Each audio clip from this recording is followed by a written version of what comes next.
Hay unos brazos de amor que en esta noche están abiertos para ti.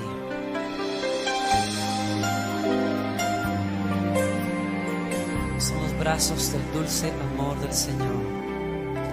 Dulce refugio en la tormenta es Jesucristo el Salvador. Él me alienta y alimenta con su palabra y su amor. Dulce refugio en la tormenta es Jesucristo el Salvador. Él me alienta y alimenta con su palabra y su amor. Vengo a reposar en Él. Él es mi amigo fiel, una poderosa y fresca unción llenará mi corazón.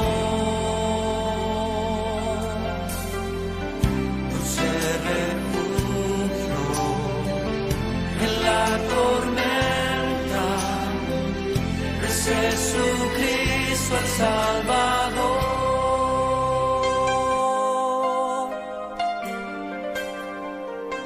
Sí, Señor. Vengo a refugiarme en tu presencia. Dulce refugio en la tormenta es Jesucristo el Salvador.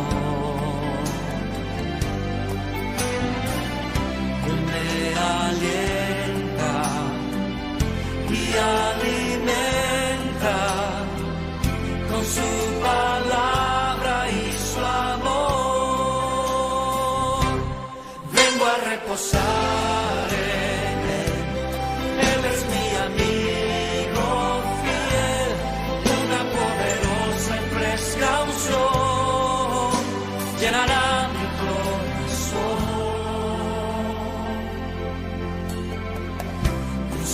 Refugio en la tormenta es Jesucristo el Salvador.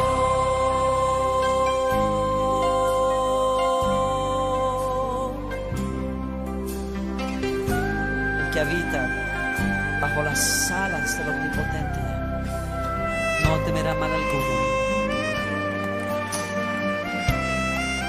Su presencia, paz y seguridad. Vengo a reposar en Él es mi amigo fiel, una poderosa y fresca unción llenará mi corazón. Dulce refugio en la tormenta es Jesucristo el Salvador. Es Jesucristo el Salvador. Es Jesucristo el Salvador.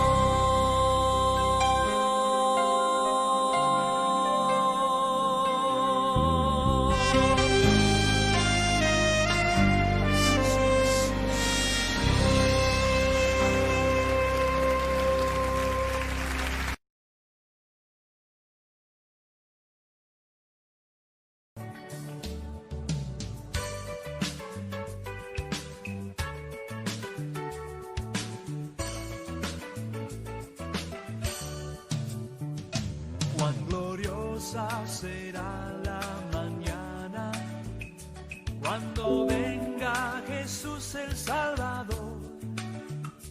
Las naciones unidas como hermanas, bienvenidas para esperamos la mañana gloriosa para dar la bienvenida al Dios de amor, donde todo será color de rosa en la santa fragancia del Señor. No habrá necesidad de la luz, el resplandor, ni el sol dará su luz, ni tampoco su calor. Allí llanto no habrá, ni tristeza ni dolor, porque entonces Jesús, el Rey del cielo, para siempre será consolador. El cristiano fiel y verdadero, y también el obrero de valor, y la iglesia, esposa del Cordero, estarán en los brazos del Señor.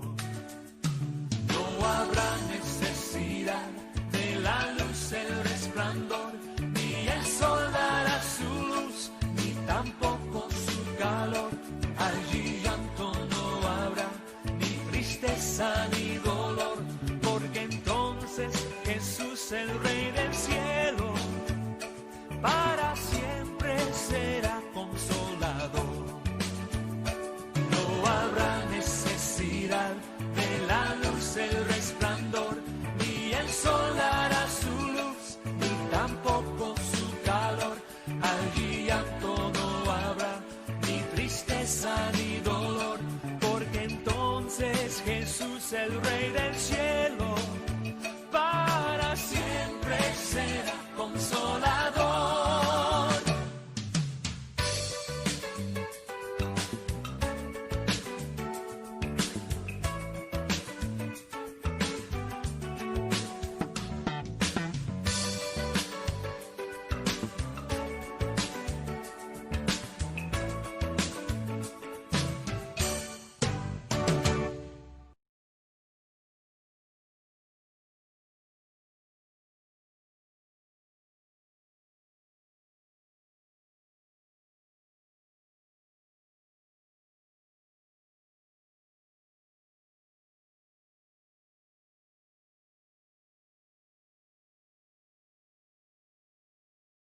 Misericordia es para siempre. Y en esta mañana vamos a tener la enseñanza de la palabra del Señor, continuidad o a continuación de la enseñanza que hemos estado teniendo por 2 domingos anteriores. La iglesia no pasará por la gran tribulación. Esta es la parte 3 y la última de este tema. Vamos a tener la lectura de la palabra del Señor antes de iniciar y luego orar. Vamos a leer Lucas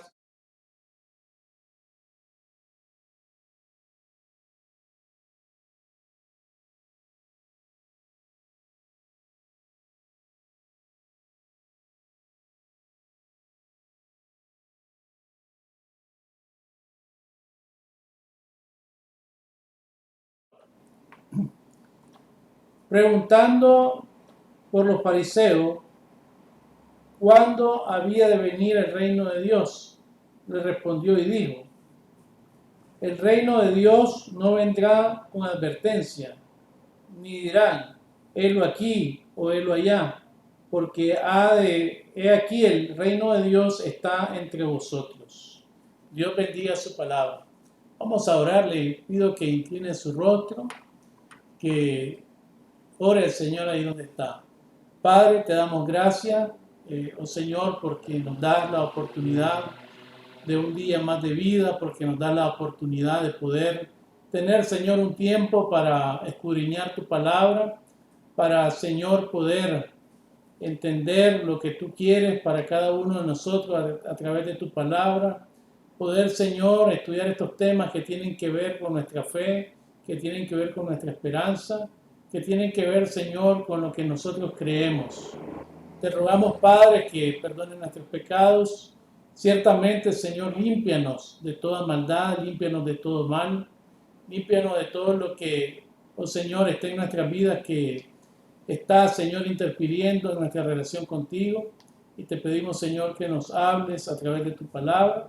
Te pido por mí, Señor, para que me uses solamente como un instrumento tuyo, para comunicar, Señor, el mensaje que tú quieres transmitir a cada uno de nosotros. Bendícenos, pues, Señor, a todos. En el nombre de Jesús oramos. Amén. Entonces, hermanos, decíamos, la iglesia no pasará por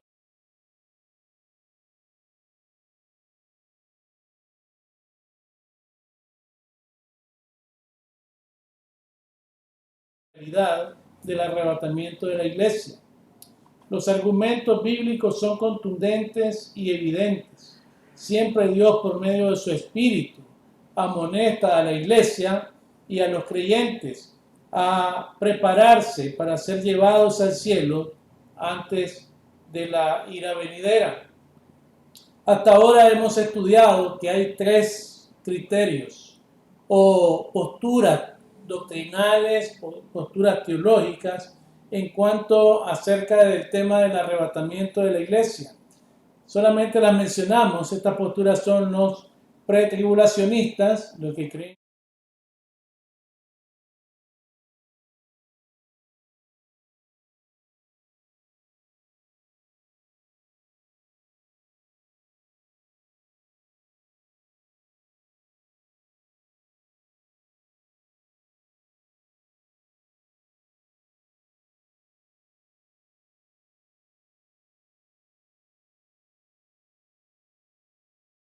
va a ser arrebatada en la mitad de la tribulación, es decir, después que pasen los 3 años y medio de la tribulación. Eso lo vimos a fondo en la primera sección que tuvimos de este tema. En cuanto a las pruebas bíblicas que encontramos de que la iglesia no pasará por la tribulación, hasta ahora hemos estudiado 12. Primero, ni el Antiguo ni el Nuevo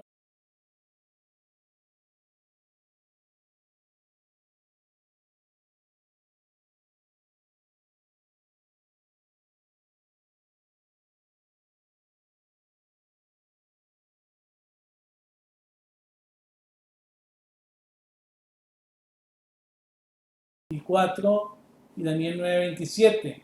Y la cuarta es que la iglesia no tuvo parte en las primeras 69 semanas de esta profecía de Daniel 9:24 y 27. De igual manera no tendrá parte en la semana 70. La quinta es el mensaje de Apocalipsis, desde Apocalipsis 4:1 hasta Apocalipsis 19:1, donde se menciona ya todo el proceso de la tribulación, el tiempo de angustia, hasta llegar a la segunda venida de Cristo. No se menciona para nada a la iglesia. La sexta, que es la tribulación, es conocida también como el día de la ira de Dios. Sofonía 1:25 así lo establece, y 1 Tesalonicenses 1:9 y 10 y 5:9 dice que los hijos de Dios no estamos para pasar el tiempo de la ira de Dios. Ahora, la número 7, el periodo de la tribulación es llamado el día del Señor. 1 Tesalonicenses 5:2:1, 2 de Pedro 3:10, y el día del Señor se refiere al periodo de la gran tribulación. La iglesia será arrebatada previo a ese tiempo. La número 7, el periodo de la tribulación es llamado el día del Señor, ya decíamos. La número 8, el arrebatamiento de la iglesia constituye un consuelo para los creyentes en 1 Tesalonicenses 4:18. Y si la iglesia no es arrebatada ante la tribulación, entonces no tendríamos ninguna razón por la cual Pablo escriba este consuelo para los creyentes. La número 9 es que Jesús hizo una promesa a la iglesia de Filadelfia, la iglesia fiel, en Apocalipsis 3:10, que iba a ser guardada del día de la ira de Dios. La número 10, Jesús mandó a la iglesia a velar en todo tiempo para escapar de la ira venidera, de acuerdo a Lucas 1:34 y Lucas 34 y Lucas 21:36. La número 11, que fue la que vimos el domingo anterior, es acerca de las bodas del Cordero en Apocalipsis 19:7 y 8. Y solamente así brevemente recordamos que la iglesia debe ser arrebatada para que se dé la boda del Cordero, donde la iglesia es la novia y Jesús es el novio. Y que las bodas del Cordero van después de lo que es el tribunal de Cristo. Por lo tanto, tanto el tribunal de Cristo como las bodas del Cordero son en el cielo. No puede estar la iglesia en la tierra en el tiempo de la tribulación. Y explicábamos cómo, ¿verdad? En qué consisten las bodas del Cordero, de acuerdo a lo que es una boda, ¿verdad? En la cultura judía. Y hablábamos que no es lo mismo hablar de las bodas del Cordero que de las cenas de las bodas del Cordero, que esas van a ser terrenales, que también incluyen a Israel. Y la número 12, el fin de la era será como en los días de Noé, y vimos varios textos ahí donde explicamos que como en los días de Noé, ¿verdad?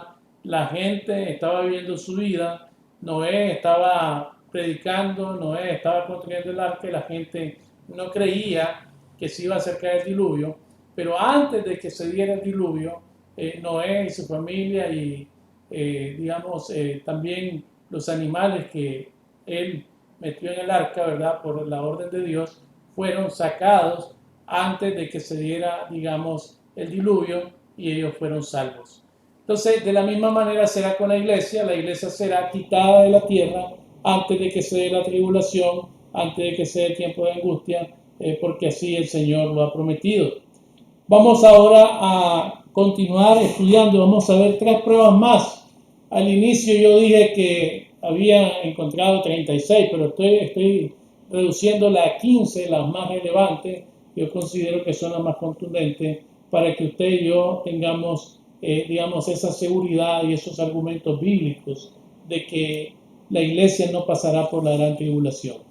La siguiente prueba, que sería la número 13, dice que el final de la era será también como en los días de Lot. Esa es la siguiente prueba. Lucas 17:28 dice el texto: asimismo, como sucedió en los días de Lot, comían, bebían, compraban, vendían, plantaban y edificaban. Hermanos, los días de Lot son parecidos también a los días de Noé que ya estudiamos y se caracterizan, ¿verdad? Porque antes que nada está la indiferencia del mundo, la indiferencia de la gente hacia las cosas de Dios. Las personas dicen que comían, que bebían, se casaban y se daban en casamiento, compraban, vendían, plantaban, estaban edificando, hasta el momento en que el juicio sobrevino sobre ellos, hasta el día en que entró Noé en el arca y hasta el día en que Lot salió de Sodoma. Los días de Lot y los días de Noé fueron también dos momentos, de los momentos más desventurados, viles y malvados en la historia humana. La perversidad era desenfrenada en esos días. En la época de Noé, la maldad de los hombres era mucha en la tierra y todo designio de los pensamientos del corazón de ellos era de continuo solamente al mal. Dice Génesis 6:5, vea usted el texto, dice: y vio Jehová que la maldad de los hombres era mucha en la tierra y que todo designio de los pensamientos del corazón de ellos era de continuo solamente al mal. Fue una época terrible, una época de actividad demoníaca descontrolada, mientras hombres poseídos por demonios violaban mujeres, hacían orgías, había homosexualidad. Por eso ahora en los tiempos modernos se le llama al comportamiento homosexual y de lesbiana, se le llama sodomizar. Es decir, se les trata de relacionar con lo que pasaba en los días de Sodoma y Gomorra. Está una situación terrible pasando en los días de Lot. Tan malos eran sus habitantes que intentaron violar a 2 ángeles también, enviados a rescatar a Lot y su familia del inminente juicio sobre Sodoma. Eso usted puede leerlo con más detenimiento, no me voy a detener ahí, en Génesis 19, 4 al 11. Hermanos, pero en medio de esta terrible situación, Lot y su familia fueron removidos de Sodoma antes del juicio de Dios, antes de que el fuego y el granizo cayeran, según Génesis 19, 16, dice: y deteniéndose él, los varones asieron de su mano y de la mano de su mujer y de la mano de sus 2 hijos, según la misericordia de Jehová para con él, y lo sacaron y lo pusieron fuera de la ciudad. Creemos, estimados hermanos, hermanas y amigos, por lo tanto, que indudablemente la iglesia será removida de la tierra antes del juicio de Dios, antes de que suceda ese periodo conocido como la gran tribulación, el día de la angustia de Jacob, el día de la ira de Dios, la iglesia será arrebatada. Dios quitará a la iglesia de este mundo que está viviendo como en los días de Lot. Y entonces, cuando Dios quite a la iglesia, el Hijo del Hombre se manifestará y su juicio devastador vendrá de manera repentina e ineludible. Después, hermanos y hermanas, después que Lot y su esposa y sus hijos fueron sacados de Sodoma por los ángeles, Dios destruyó Sodoma y Gomorra y a todos sus habitantes. Fue una destrucción total. Vea conmigo Génesis 19, versos 24-25. Entonces Jehová hizo llover sobre Sodoma y sobre Gomorra azufre y fuego de parte de Jehová desde los cielos, y destruyó las ciudades y toda aquella llanura con todos los moradores de aquella ciudad y el fruto de la tierra. Así que, hermanos, así será con la iglesia. Será arrebatada, será quitada de la tierra, y esta tierra sufrirá terrible periodo de tribulación, terrible periodo de angustia. Pero gracias al Señor, que el Señor nos va a quitar antes. Vamos a continuar ahora con la prueba número 14.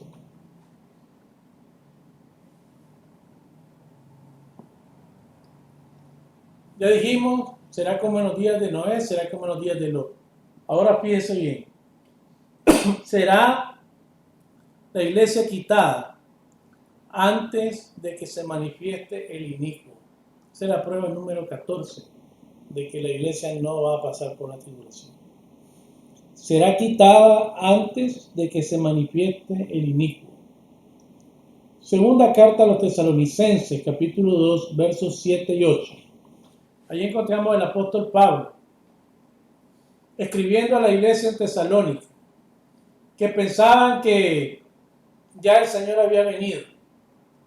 Se habían metido entre ellos falsas enseñanzas, falsos maestros. Ellos pensaban que el Señor ya había venido.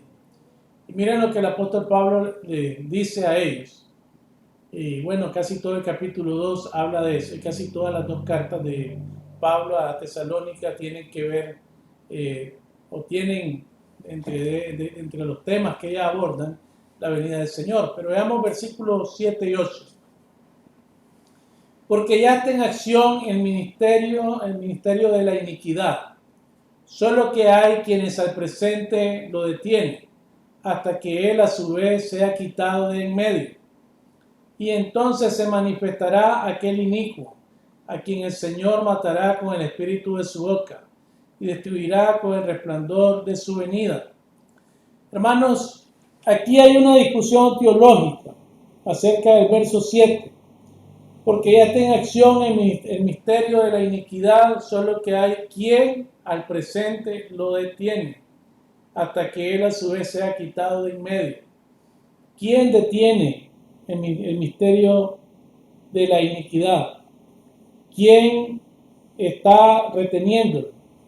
¿Quién es ese que tiene que ser quitado para que pueda, digamos, operar con una libertad mucho mayor con lo que está operando ahora? Bueno, la interpretación más común de esto es que el anticristo no puede ser revelado todavía en el mundo hasta que el que lo restringe, la mayoría de los comentaristas dicen que es el Espíritu Santo de la iglesia. Entonces, hasta que el Espíritu Santo y la iglesia sean quitados, removidos, el anticristo no se puede manifestar eso lo está restringiendo. Esa es la mayoría de las interpretaciones. Ahora pensemos por un momento si el que lo restringe es solo la iglesia, como algunos piensan, porque hay una discusión sobre esto. Algunos piensan que la iglesia nada más, otros piensan que solamente es el Espíritu Santo, otros piensan inclusive que es el gobierno humano el que lo restringe, otros piensan que es el arcángel Miguel. Hay muchas discusiones, pero quedémonos solamente con el asunto de la iglesia y el Espíritu Santo. Si el que lo restringe es solo la iglesia, eso significa que la iglesia será removida antes de que el anticristo sea revelado. Es decir, va a haber lo que nosotros conocemos como rapto o arrebatamiento pretribulacional. Sin embargo, hermanos, el Espíritu Santo de Dios es la explicación más acertada para interpretar el verso 7.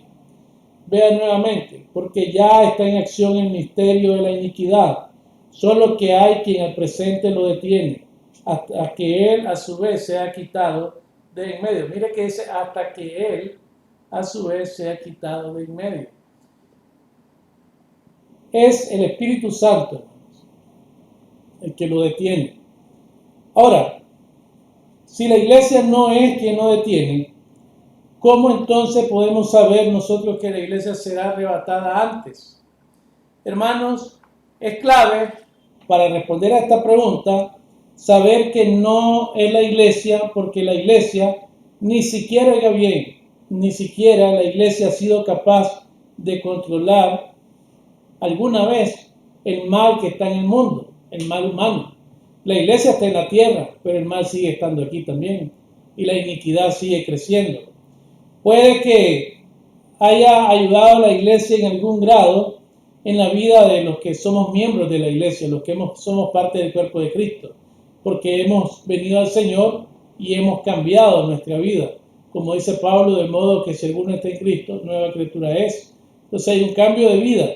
Pero el mundo exterior, el mundo pecaminoso, continúa volviéndose cada vez peor. La situación es característica en estos tiempos. Esa situación característica de estos tiempos la describe Pablo también, escribiendo a Timoteo. En 2 Timoteo 3:13 dice Pablo, mas los malos hombres y los engañadores irán de mal en peor, engañando y siendo engañados. Así la caracteriza Pablo, escribiendo a Timoteo.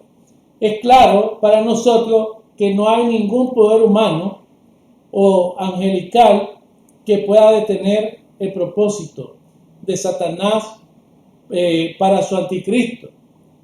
Estando claro, hermanos, que de esta situación, de que humanamente nadie lo puede detener, entonces solo nos queda pensar en que lo único que lo puede detener es el poder de Dios.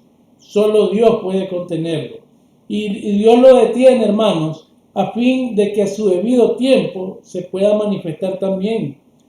Satanás, ¿verdad? Por supuesto, no quiere operar en el tiempo de Dios. Ahora fíjense bien, hermanos, Dios no permitirá que el anticristo se manifieste hasta que todos los redimidos, a quien Él escogió para salvación, estemos fuera de esta tierra, de este mundo. Ahora, ¿quiénes son esos redimidos? Somos todos los que hemos creído en el Señor. Efesios 1:4 dice, según nos escogió según nos escogió en Él antes de la fundación del mundo, para que fuésemos santos y sin mancha delante de Él. Entonces, la iglesia, hermanos, será quitada antes de que el anticristo se manifieste. Ahora, otra cosa que tenemos que entender es que la iglesia no estará presente en adoración al anticristo, que se describe en Apocalipsis 13:8. Fíjese bien, y le adoraron todos los moradores de la tierra, cuyos nombres no estaban escritos en el libro de la vida del Cordero, que fue inmolado desde el principio del mundo. Si hacemos una relación, hablando del libro de la vida, aquí estamos hablando de los que son salvos. Apocalipsis 17:8 dice, la bestia que has visto era y no es, y está para subir del abismo e ir a perdición. Y los moradores de la tierra, aquellos cuyos nombres no están escritos desde la fundación del mundo en el libro de la vida, Se asombrarán viendo a la bestia que era y no es y será. Entonces la iglesia está fuera de todo ese proceso que se está llevando en la tierra. Podemos decir pues que nos queda claro que será precisamente el Espíritu Santo del Señor quien quitará a la iglesia de la tierra en el momento del rapto, ya que el único pueblo que tiene una promesa de ser sacado de la tierra antes de la aparición del anticristo es justamente la iglesia del Señor. Y una vez que ella sea sacada de en medio, se abrirá el primer sello de Apocalipsis y aparecerá el anticristo, ¿verdad? El jinete de Apocalipsis capítulo 6, versos 1 y 2. Dice, vi cuando el Cordero abrió uno de los sellos y oí a uno de los 4 seres vivientes decir como con voz de trueno, ven y mira.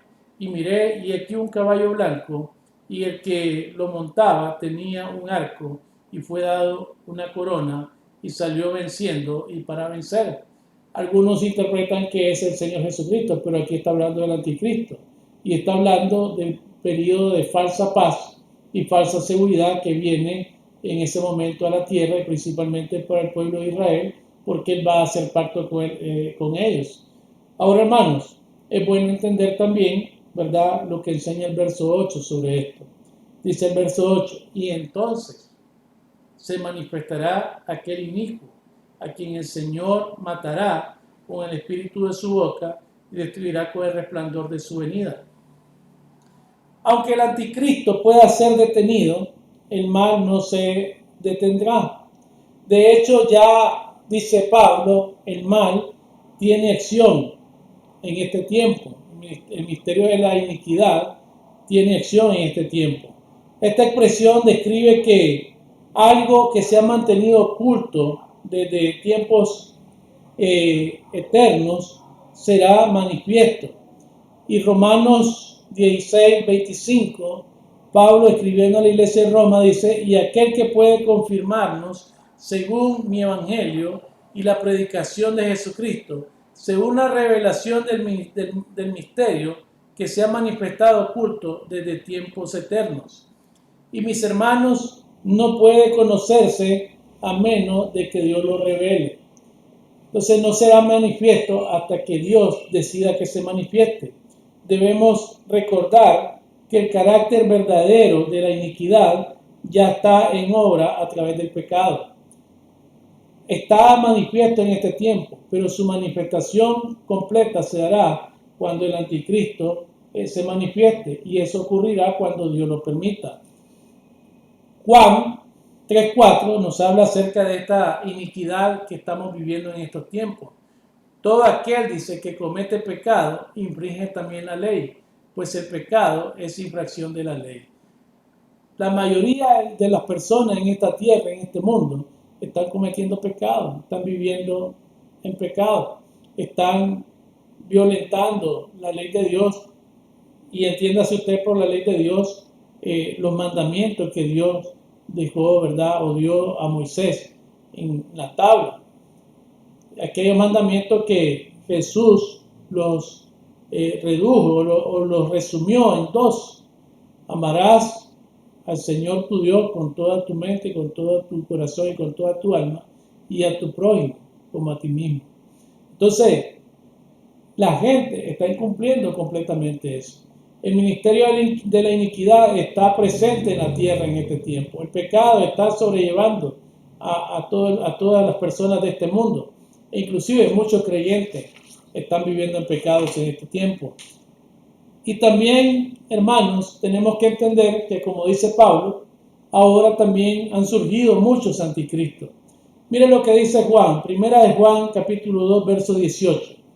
Hijitos, ya es el último tiempo, y según vosotros oíste que el anticristo viene. Así ahora han surgido muchos anticristos. Por esto conocemos que es el último tiempo. Mis hermanos, el mal, la mentira, la hipocresía, la inmoralidad y la falsa religión impregnan el mundo en este tiempo y se hacen cada vez peores. de modo que cada generación es más perversa que la generación anterior.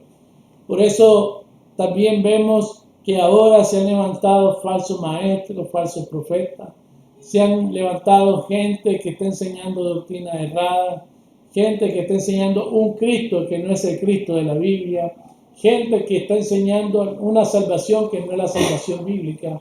Está el anticristo moviéndose fuertemente, aún para engañar a aquellos que están en la iglesia. Por eso Pablo dice a Timoteo, los malos hombres y los engañadores irán de mal en peor, en 2 Timoteo 3:13. Entonces, hermanos, lo que detiene al anticristo en la actualidad es una persona, y esa persona es el Espíritu Santo. Él tiene el poder sobrenatural para controlar a Satanás. El Espíritu Santo siempre ha luchado contra la maldad en este mundo. Pero ahora podría preguntarse usted, si Pablo dice que será quitado, entonces ¿será quitado el Espíritu Santo de la tierra? Bueno, la frase quitada de en medio no debe interpretarse en el sentido de que el Espíritu Santo será quitado del mundo. En primer lugar, eso es imposible, porque cuando hablamos del Espíritu Santo estamos hablando de Dios, y Dios es omnipresente, Él está en todos lados. Tampoco podría salvarse nadie en el periodo de la tribulación si el Espíritu Santo de Dios es quitado del mundo. Apocalipsis 7:14 dice, yo le dije, Señor, tú lo sabes. Y Él me dijo, estos son los que han sido sellados, los que han salido de la gran tribulación y han lavado su ropa y las han emblanquecido en la sangre del Cordero. Estas personas que menciona Juan aquí en Apocalipsis no podrían ser salvas si no fuera por la obra regeneradora del Espíritu Santo, la cual en la Biblia encontramos muchos textos que nos habla de ella. Algunos de esos, Juan 3:3-8, Tito 3:5 habla de la regeneración que el Espíritu Santo produce en el hombre a través de la salvación. Entonces la frase no se refiere a la remoción del Espíritu Santo en el mundo, sino a la cesación de su obra de retención ante la iniquidad o el inicuo. Es decir, lo que lo retiene ahora es el Espíritu Santo. Y entonces cuando Dios decida, Él dejará de retenerlo. Y entonces se va a manifestar el anticristo. Ahora, hermanos, entendamos esto entonces. La iglesia será arrebatada porque Dios determinará sacarla de esta tierra para que no tenga que ver la manifestación del anticristo. Es Dios el que lo retiene a través de su Espíritu Santo. El último argumento que vamos a estudiar, el argumento 15 en este estudio, el tercero en este día.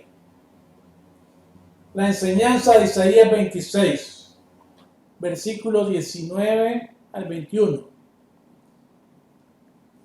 Vamos a ver Isaías 26, 19 al 21. Vamos a leer. Tus muertos vivirán, sus cadáveres resucitarán. Despertad y cantad, moradores del polvo, porque tu rocío es cual rocío de hortalizas, y la tierra dará sus muertos.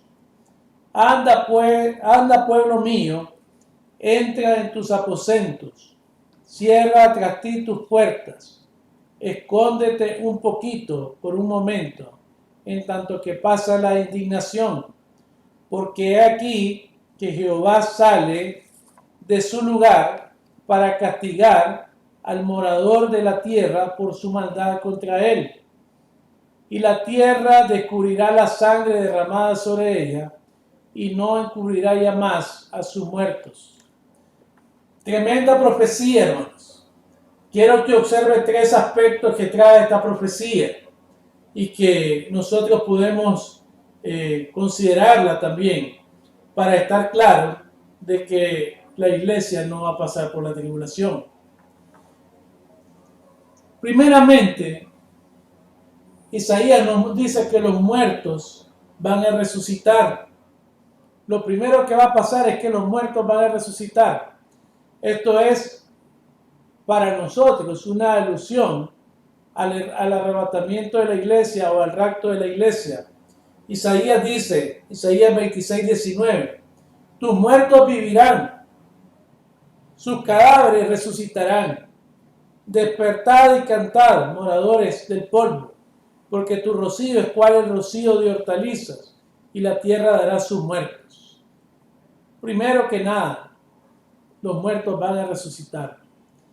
Pero esa resurrección de los muertos, de acuerdo a Isaías, es algo que precede a un llamado que Dios hace a su pueblo a esconderse porque viene su ira. Esa es la segunda parte.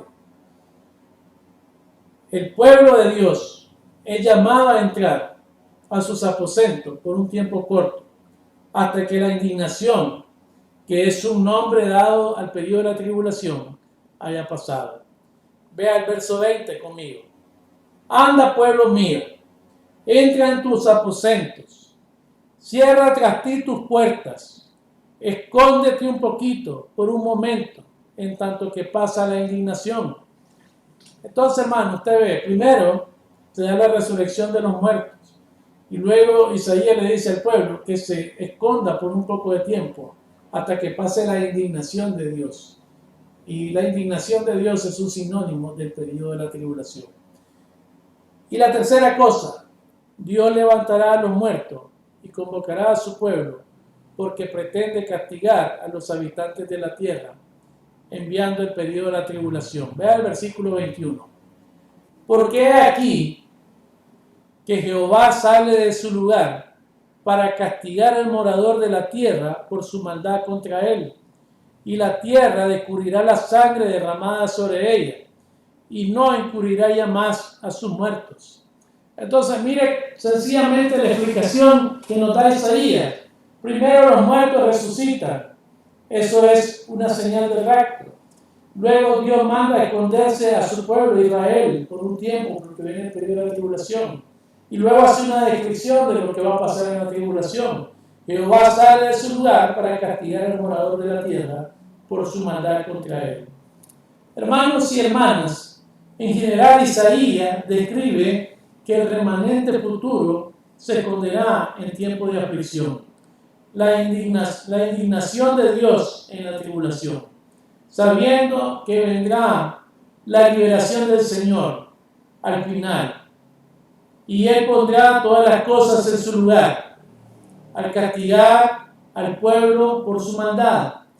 Pero antes, hermanos, los muertos vivirán, la tierra dará sus muertos, similar como lo describe Pablo a los tesalonicenses en la primera carta a los tesalonicenses 4, versos del 13 al 18, acerca de la venida del Señor, cuando Pablo dice, los muertos en Cristo resucitarán primero, y luego nosotros, los que hayamos quedado, seremos arrebatados juntamente con ellos para recibir al Señor en el aire. Hermanos, luego de todo esto, dice Isaías, los pecados se darán a conocer. La tierra descubrirá la sangre derramada sobre ella. Ya fuera que se cometieran pecados en privado o en público, todo será, hermanos, descubierto en ese tiempo. Esas palabras debieron ser palabras de ánimo al remanente en el tiempo de Isaías, el remanente de Israel. Y les debió animar a seguir siendo fieles al Señor, sabiendo que al final el Señor va a juzgar el pecado. Pero también, hermanos, estas palabras hoy deben animarnos a nosotros, ya que podemos tener más seguridad de que el arrebatamiento de la iglesia es una realidad y que el Señor pronto vendrá por nosotros. Pronto vendrá el Señor a llevarnos, a arrebatarnos, para que empiece ese periodo terrible de la gran tribulación. Quiero concluir el tema de hoy y la enseñanza general de los argumentos acerca de que la iglesia no pasará la gran tribulación. Y solo diré, hermanos, que las evidencias bíblicas son abundantes a favor de este hecho, a favor de que la iglesia no entrará ni pasará por la gran tribulación. Hay posturas teológicas, como hemos dicho. Hay hermanos que creen otra cosa e interpretan de otra manera el texto bíblico. No los vamos a juzgar, no vamos a entrar en conflicto con ellos. Vamos a dejar que ellos, el Señor, les muestre lo que la palabra de Él realmente dice. Los argumentos bíblicos, hermanos, son contundentes y son evidentes. Siempre Dios, por medio de su Espíritu Santo, amonesta a la iglesia y a los creyentes a prepararse para ser llevados al cielo antes de la ira venidera, antes de la ira de Dios, antes de ese periodo de la gran tribulación. Sigamos, hermanos, la misma exhortación que el Señor Jesús nos dejó en Lucas 21, 34 al 36. Lea conmigo, por favor. Mirad también por vosotros mismos, que vuestros corazones no se carguen de glotonería y embriaguez y de los afanes de esta vida, y venga de repente sobre vosotros aquel día, porque como un lazo vendrá sobre todos los que habitan sobre la faz de toda la tierra.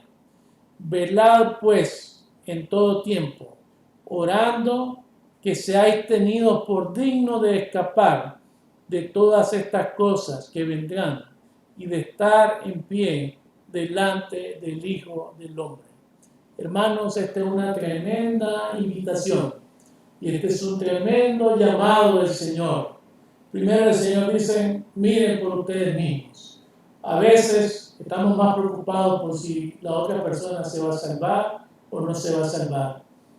Preocupémonos porque nosotros realmente estemos viviendo en Cristo, que estemos viviendo una vida cristiana como Dios quiere, en santidad, apartados del mal, esperando su venida, anhelando su venida, no preocupados por lo que en este mundo está pasando, no preocupados por las cosas que aparentemente necesitamos en este mundo, porque nuestra ciudadanía está en los cielos. Entonces, vengan por ustedes mismos, dice el Señor, primero por ustedes, y cada quien, cada cabeza de familia, los padres, o si no la madre, si no está el varón, debe velar por su casa también, porque sus hijos, sus hijas conozcan a Jesucristo. Y luego el Señor dice, velen por ustedes mismos y miren que sus corazones no estén llenos de glotonería, o sea, que no estén pensando solamente en lo que nos llena, en la comida. Después dice en la embriaguez, en la bebida, y después habla de los afanes de esta vida, porque a veces estamos más preocupados por las cosas que necesitamos en esta tierra, el trabajo, estamos preocupados por el vestido, estamos preocupados por las cosas materiales y no estamos preocupados por nuestra vida espiritual. Hermanos, y el último llamado que el Señor hace en el verso 36, velad pues, dice, en todo tiempo, orando, orando que seáis también tenidos por dignos de escapar de todas estas cosas que vendrán. Pidiéndole al Señor, orando al Señor, pidiéndole al Señor seguridad de que somos salvos, de que estamos viviendo una vida cristiana y que estamos viviendo como creyentes, como hombres y mujeres discípulos de Jesús, que todos los días estamos creciendo, ¿verdad?, en nuestra vida espiritual. Entonces, hermanos, velemos, esperemos, vivamos para el Señor, vivamos como dignos de escapar de todas las cosas que vendrán. Amén y amén, hermanos. Que así sea su vida, que así sea mi vida, que así sea la vida de cada uno de nosotros los creyentes. Y podamos compartir también este mensaje revelador, el mensaje de salvación de nuestro Señor Jesucristo a aquellas personas que no le conocen. Hemos concluido este estudio. El próximo domingo, si Dios lo permite, vamos a empezar un estudio nuevo. Vamos a seguir estudiando los días jueves acerca de los temas de escatología, ¿verdad?, acerca de las señales antes de la venida del Señor.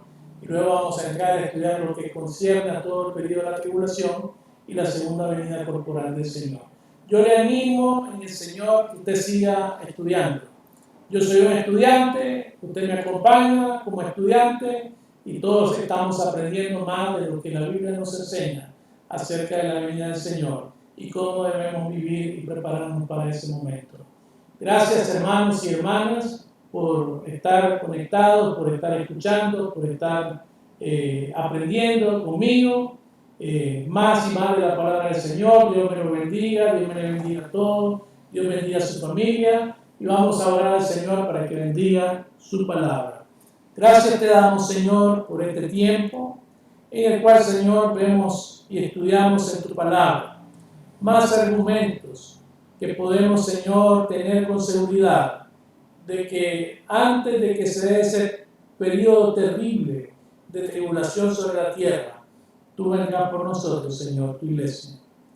Solo te ruego, Señor, que como la exhortación de tu palabra, estemos velando por nosotros mismos, estemos preocupados por las cosas espirituales, no por las cosas materiales, no por los afanes de esta tierra, y que estemos velando también y orando para que podamos estar seguros de que en aquel día que tú vengas por tu iglesia, Señor, nosotros nos vayamos contigo.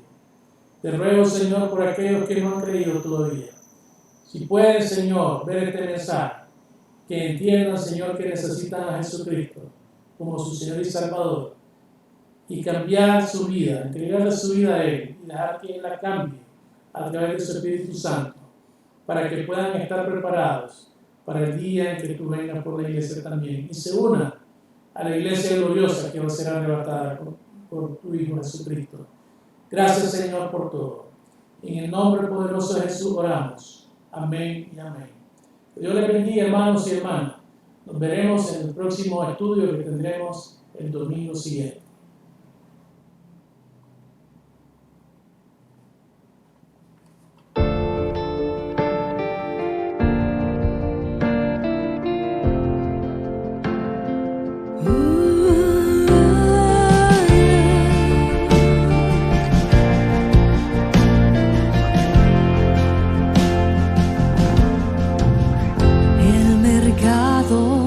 Está vacío y las calles solas están, los trabajos están quietos, terminó el cosechar, los aviones van sin rumbo y no hay nadie en el control, todo queda suspendido a la entrada del gran rey.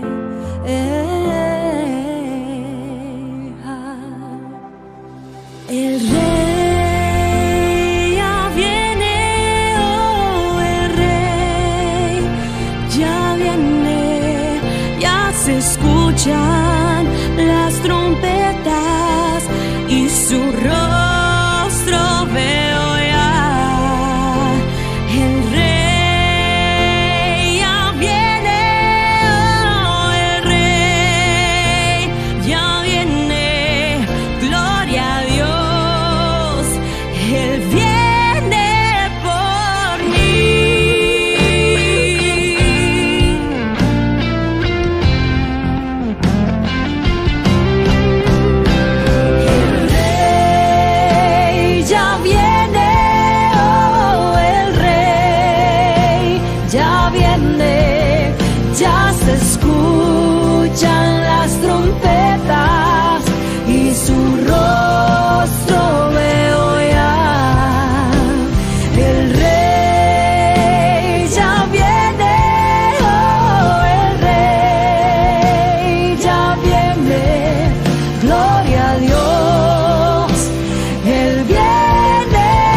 con sus alas